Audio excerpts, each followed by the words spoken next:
YouTube, what's going on? I'm back here with an impromptu review of a 2013 movie, Mr. Jones. It's written and directed by Carl Mueller, who has also done The Divide, which I've heard actually several really good reviews for, and I'm definitely going to check out after watching this one. And more recently, The Devil's Hand, which I feel like I've heard of, but I don't know anything about. But this is a found footage movie.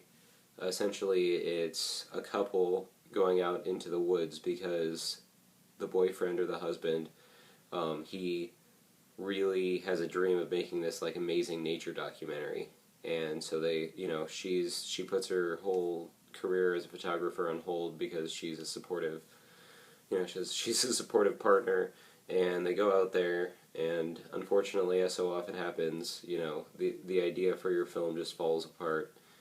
And they kind of just end up turning on each other a little bit, and she's trying to do her best to keep him motivated.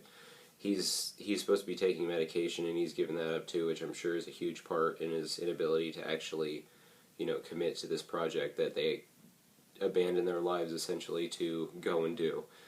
But so the film isn't really working out, and he's just kind of shooting stuff, just going through the motions, not really doing anything. And this figure, I think he's not looking at the figure, steals his bag, which has his car keys in it, and he tries to flag him down, but the guy, it's just this like robed figure. It's kind of creepy, especially out in the woods. So he just kind of follows the guy to his house. Then he goes back and gets his girlfriend, and for some reason he brings his girlfriend with him to this place that's like totally creepy. There is some like kind of weird decision making things going on, but I mean it kind of plays into probably the plot later on.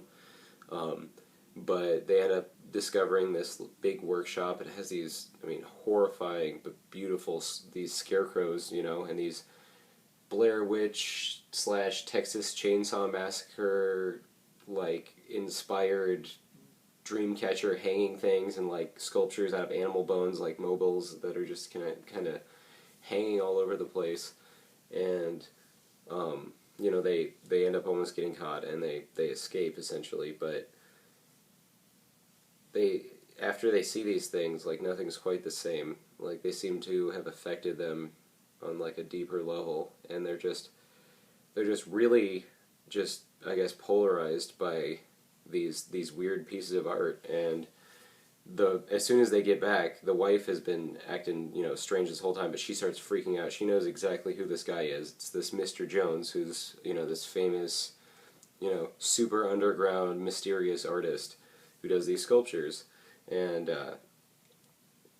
so basically they kind of decide together to, rather than make this nature documentary, to try and do some documentation on this Mr. Jones guy, because nobody really knows anything about him.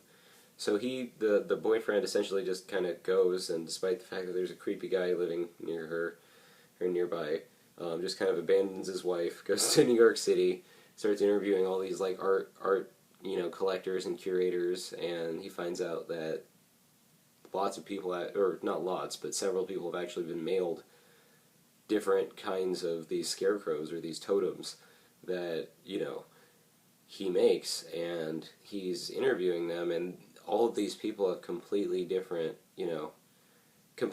reactions. Some of them are totally fine, other people are completely just look like they've just lost their minds over it. But